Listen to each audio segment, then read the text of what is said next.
Safe entry zones to the brainstem.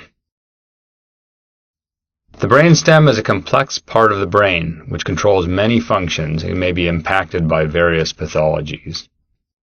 Here we see a cutaway view with the cerebellum removed that shows the dorsal brainstem. The cranial nerves and their tracts and nuclei are revealed within in this ghosted section. Approaches to the brainstem make use of various safe entry zones, which are areas of the brainstem that can be traversed with relative ease with less risk of damaging normal brainstem function. These areas are depicted using colored lines and shapes for the midbrain, pons, and the medulla on the ventral, lateral, and dorsal surfaces. There are a variety of critical entry zones for each region, including, for the midbrain, the midline paracollicular and lateral mesencephalic zones,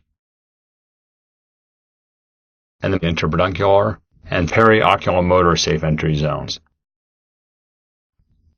At the level of the pons, there are supratrigeminal, middle cerebellar peduncle, and peritrigeminal entry zones.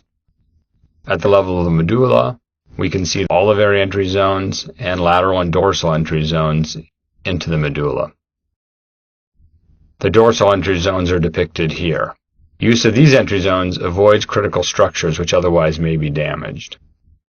These safe entry zones are optimally used for lesions that are not close to a peel or ependymal surface. In cases where a lesion abuts a peel or ependymal surface, it is usually best to approach the lesion directly by expanding the area where it comes to the surface most closely.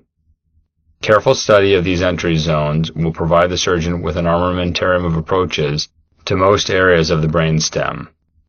Facility with use of these safe entry zones gives the surgeon the ability to offer patients treatment for what otherwise might seem to be inaccessible lesions.